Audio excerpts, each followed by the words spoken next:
David Kwong is a stage magician, crossword constructor, and puzzle expert, and his crosswords regularly appear in the New York Times, LA Times, and Games magazine.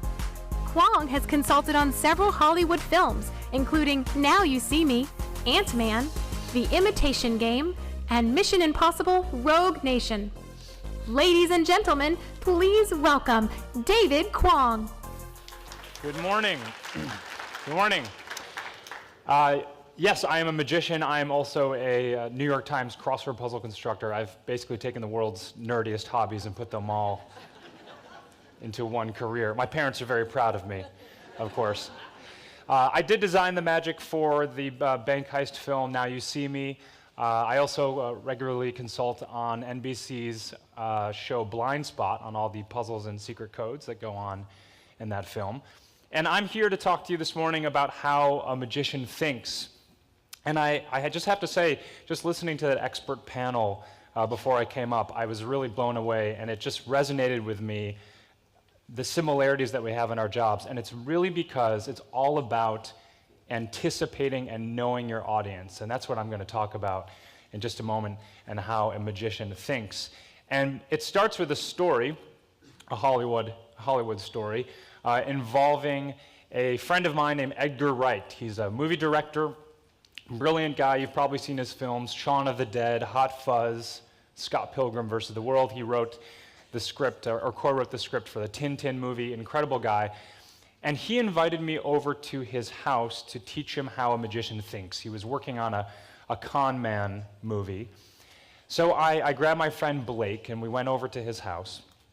And first of all, we were horribly embarrassed because we showed up about 15 minutes late because we couldn't find the house. But we're magicians, we started performing magic tricks, and everybody was happy shortly after that. Now, when we finished, Edgar turned to me and he said, "Can you show me one more trick? Can you show me your best thing?" And we said, we just kind of did our best stuff, but okay, we can come up with one more thing.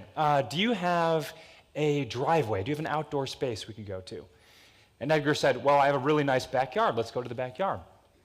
So we went out to the backyard, and we're standing on the edge of his veranda there, overlooking a beautiful row of bushes and hedges and trees. And I turned to Edgar and I said, "Name any playing card." And he thought about it and he said, "The 5 of hearts." And then my pal Blake said, "Edgar, point anywhere you want in the yard." And he pointed at about 2 o'clock from where we were standing. So we headed over to this bush, and I had Edgar get down and dig in the dirt, and he pulled up a folded playing card, and it was the 5 of hearts. Now, of course, Edgar lost his shit. Now, normally, I would keep the method behind a trick like this a secret, but because Edgar had me come over to teach him how a magician thinks, I instead pulled out my iPad and played him a video of me and Blake burying 52 playing cards in his backyard. And we're going to show you that video right now. All right, David Kwong here. We have Blake Voigt there in the background. He's burying playing cards. We're here at Edgar Wright's house an hour before the meeting to set up for something really cool. We're meeting with a cast member. We're going to describe exactly how a con man thinks. Okay, so you get the idea. We're going to go bury some cards. This is how magic works, ladies and gentlemen. It's not smoke and mirrors, it's not dancing ladies, it's forethought, it's anticipation, and it's planning. And today, I'm going to let you in on a little secret. I'm going to let you in on a principle of illusion, something called the illusion of free choice. Now, before you call the magic police, this is not a technical secret, this is a principle only. And this is kind of how I operate. I believe that magic is all science, the science of how your brain works, it's the science of being one step ahead. And I don't pretend to have superpowers. A lot of magicians pretend to have superpowers. I don't. It's all science and human behavior. Here's what the illusion of free choice is. It means that if you can get your audience believing that they are dictating how the trick goes, they will buy into the illusion more. Now, Blake and I did not come up with this. It's all around us. Think about this. When was the last time that you were speaking with your boss, trying to get that project across, and you convinced her that it was her idea to begin with? That's the idea. Or you have a client. It's so much easier, rather than strong-arming your client, that you convince him or her that it was their idea to begin with, to get them to go along with it. They will have more ownership if they feel that they have agency in the decision. I'm going to talk a little bit about the social science behind this really quickly. In 2000, two French scientists sent a young man into a shopping mall to ask people for money for the bus. He simply said, "Can I have change for the bus?" And about 10% of the people gave him money. But then they had him do it again to another set of people, and this time added this one clause to the statement, "But you are free to accept or refuse." The exact same thing. "Can I have money for the bus?" But you are free to accept or refuse. And his results jumped up to a success rate of 47.5%. That's 5 times the amount, just because we as human beings like to be reminded that we are able to choose, that we have control over our own destiny. And a lot of this is anchored in something else that magicians know so well, which is the choice supportive bias. We, as humans, take ownership over our choices. Even if they are wrong, we will defend them against everybody else's ideas because they are our own ideas. Here's a very fun example of this from history, okay? The date is April 30th, 1943, World War II, and a Spanish fisherman off the coast of Huelva, Spain, finds a body floating face down in the water, dressed in military khakis, life preserver, and with a briefcase chained to his hand. This person was Major William Martin of the Royal British Marines. This is what they discover after inspecting his wallet. But here's the thing. This was an illusion. This was a fake person conjured up by the British Secret Service, the hush-hush organization M17, and he was a complete illusion because of an operation called Operation Mincemeat. That's actually what it was called, Operation Mincemeat. They went through all the details, okay? They had a real fake body that they threw into the water. They had a death notice printed in the London Times. Even in that briefcase was a photograph of his girlfriend. This was another Secret Service agent. And the reason they did all of this was because inside that briefcase was disinformation that they wanted the Germans to find. So the Germans carefully opened up that briefcase, took out the information. It had gone from Spain to Berlin. And they discovered where the Allies were going to invade. The Allies were positioned in North Africa. They were going to invade somewhere across the Mediterranean, but the Germans didn't know if it was going to be Sardinia or Greece or the Balkans or Sicily, and this disinformation told them that it was going to be in Greece and Sardinia, and that's where the Germans concentrated their defenses. But of course, on June 10th, 1943, Sicily was wide open for the Allies to invade. The reason this worked is because the Germans came to this conclusion themselves. They owned that decision, and the Allies capitalized on that choice supportive bias. This is what social scientists call being a choice architect. And that's a term that I really want to get into, being a choice architect, because it's something that magicians do in every single show, and I think it's something that could really benefit all of you as well. And a choice architect is someone who alters the choice environment, designs things to get people to go to where they want them to go. Now, you're probably asking, is this deceptive? Is this manipulative? It doesn't have to be. It doesn't have to be. There's a great quote that I love from Dwight D. Eisenhower, which is the following, that leadership is the art of getting people to do what must be done. You have a goal in mind, you know where you want things to go, and you are altering the choice environment to make them choose things that will benefit them, right? We do this in Magic all the time. I'm going to give you a very quick, simple card trick. You can try this at home. You have somebody choose a playing card, any card, choose any card. You shuffle it up, you figure out what it is using a variety of methods. If you need to learn that, email me and I'll teach you how to do that. But the point is, once you know what it is, try laying out 4 playing cards in front of your audience. Now, their chosen playing card, let's just call it the Ace of Spades, you make that the second card away from them. and you say, please choose one of these 4 cards. 75% of the time, they're going to choose that second card. Why? Because the one closest to them is too obvious of a choice, and the 3rd and 4th cards away from them, you've positioned them just a little too far away, so they have to get up out of their chair to touch those. So they'll go for the second one, which seems like the clever choice for them to do. And this is being a choice architect, and this is altering the choice environment. So, how did Blake and I at Edgar Wright's house alter the choice environment? Well, we used a lot of subtle things. The first is that even though we had been to the house earlier that day to bury playing cards, we purposely showed up 15 minutes late to the meeting and said, sorry, we couldn't find the house, we've never been here before. Then we started performing magic tricks. We had one more super trick in mind, but we waited for Edgar to ask us to do it. It was his idea. We couldn't be prepared if it was his idea. And we said, sorry, we just did all of our best stuff.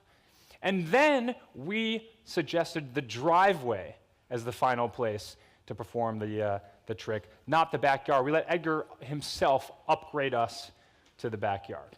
Now, if he had agreed to the driveway, of course, we would have figured out a way to redirect the story and say, you know what, do you have a nicer place? Because this is a big thing. This is a big thing about magic. You never tell your audience what the end of the story is going to be. You don't want to pigeonhole yourself in, you don't want to paint yourself into a corner, is probably the best metaphor. You need to be able to go in a number of different places you can iterate. Now, you're probably wondering, how is it, once that we got, that Edgar picked the 5 of hearts, how were we able to get him to point right where we knew where it was buried? And I'm not going to tell you. I will tell you that we used a lot of influence and suggestion to get him to point right where we wanted him to point. But the fun part is that every time I see Edgar, and even 2 minutes after the trick, 5 minutes after the trick, 10 minutes after the trick, we kept reminding him, you could have pointed anywhere you wanted. And every time I run into him at a party and we are recounting the trick and he's telling it to other people, I kind of jump in there and I say, hey, remember how you could have pointed anywhere you wanted, but you happened to point right where the 5 of hearts was? And the takeaway from that is magicians can manipulate your memory that things were unplanned. So think about being a choice architect. Think about you have your goal in mind, you know where you want to go, you're the designer. How can you get your client or your audience to arrive there themselves? Because if they feel ownership, if you empower them, if you give them the agency to arrive at something themselves, they'll feel better about the decision, they'll participate more, and they will be more generous. And that is really a cornerstone of magic. So, what do you do when you cannot bury 52 playing cards in a room? I brought some cards to demonstrate something. I'm going to have all of you, not all of you, I'm going to have about 10 of you choose playing cards, and I will shuffle them up and try to find each and every one for a little bit of fun this morning. So I'm going to come into the audience and have some cards chosen.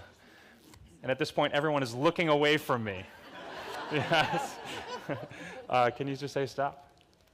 Stop. Right there. Would you remember that card? Yep. Can you remember that card? I'm gonna get a lot of participation here. Okay. Hi. Would you just say stop? Stop. Right there. Would you remember that card? Okay. Good.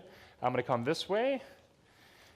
Can I have you participate, Nancy? I'm not a mind reader. I can see your name tag. Would you say stop? Stop. Right there. Would you remember that card? This will be the card for that table. Hello. What is your name? I can't see it. It's upside down. My reading skills aren't that good. Okay. Would you say stop? Stop. Right there? Okay. Remember that card? Do you mind if I scoot through here? Thank you. All right. Can I have you choose a card? Just say stop anytime you like. Right there. Right there? Okay. Will you remember that card? Okay. Good. Making my way. Hello. Would you say stop anytime you like? Stop. Okay. Good for you. Hi. Can I get you to participate? Absolutely. All right. What is your name? Charles. Charles. Say stop anytime you like. Stop. Right there? Okay. Remember that card? And a couple more. Would you say stop anytime you like? Stop. Okay, right there. Would you remember that card? And then we're going to come back up this way. And can I get you to say stop, sir? Anytime you like? Stop. Right there. Remember that card. Okay, remember that card. So we have a number of cards selected.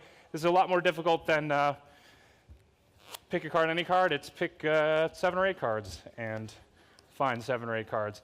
I'll keep myself honest here by giving it a few good old-fashioned American riffle shuffles.